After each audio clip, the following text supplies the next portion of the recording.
Tripura journalist union Sonamura মহকুমা কমিটির পক্ষ থেকে বন্যা কবলিত পরিবারগুলোর পাশে দাঁড়ানোর চেষ্টা।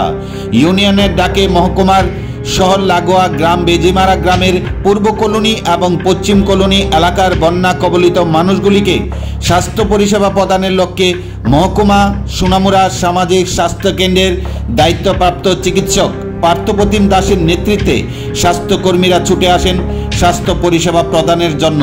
সেক্ষেত্রে তিনি বলেন, জল নামার পূর্বে এলাকার পরিস্থিতি একরকম ছিল, কিন্তু জল নামার পর বর্তমান পরিস্থিতি আরও জটিল হয়ে উঠেছে।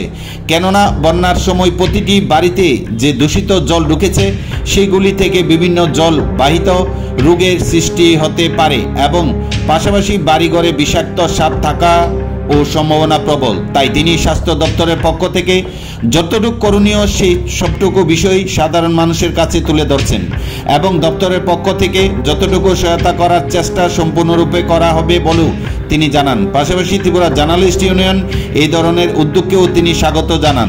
ত্রিপুরা জার্নালিস্ট ইউনিয়ন এই দিনের স্বাস্থ্য শিবিরে উপস্থিত ছিলেন রাজ্য সংগঠনের কমিটির সদস্য মাহবুব আলম, জেলা এবং মহকুমার পদাধিকারীগণ। বুধবার বিকেল 5টায় সংবাদ মাধ্যমে এই নিয়ে আলোচনা করেন ত্রিপুরা জার্নালিস্ট ইউনিয়ন সোনামুড়া মহকুমা কমিটির নেতৃত্বরা।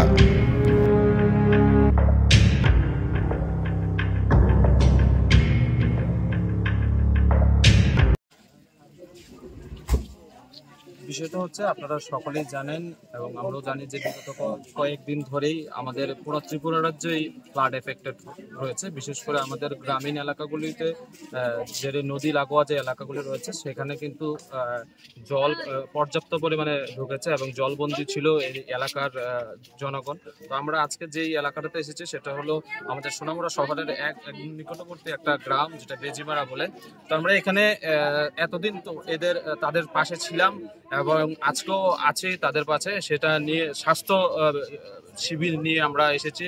আমাদের শহরের যে বিশিষ্ট চিকিৎসকরা রয়েছেন তাদের একটা টিম আমরা এখানে এসেছি এবং তাদেরকে স্বাস্থ্য পরিষেবা দিচ্ছেন, কি কি বিষয়ের উপর তাদের নজর রাখতে হবে, পাশাপাশি তাদেরকে বিনা শুল্কে তাদেরকে ওষুধও দিচ্ছে।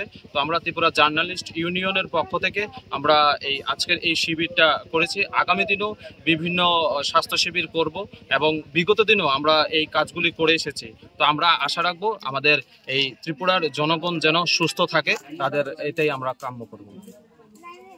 মেইনলি এখন অ্যাকচুয়ালি জল যতক্ষণ ছিল তখন একটা সময় ছিল, এখন আরেকটা সমস্যা হচ্ছে, যেটা মেইন সমস্যা হচ্ছে এটা হলো এই সময়টাতে জলবাহিত রোগের একটা প্রকোপ দেখা যাবে আমাদের।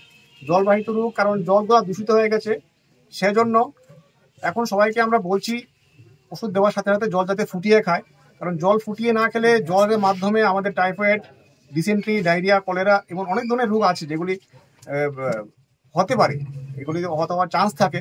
তো আমরা চাইছি যে যাতে এই সমস্ত জলবাহিত রোগের থেকে সবাই রক্ষা পায়। তার সাথে সাথে এখন বিভিন্ন জায়গাতে বিভিন্ন বাড়িতে জল ঢুকেছিল, সেই সাথে সাপের একটা উপদ্রব আছে।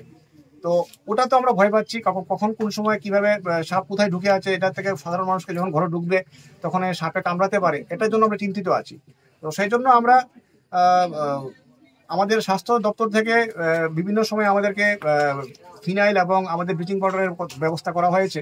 আমরা যারা যারা যাচ্ছে ওদেরকে দিচ্ছি, বা এলাকাতে আমরা ছড়িয়ে দিচ্ছি কিছু কিছু জায়গাতে, কিন্তু এখনো পুরোপুরি জল নামেনি সব জায়গাতে, সেজন্য দিতে পারছি না। তবে যতটুকু পারছি, যেখানে কমেছে আমরা চেষ্টা করছি এটা করার জন্য।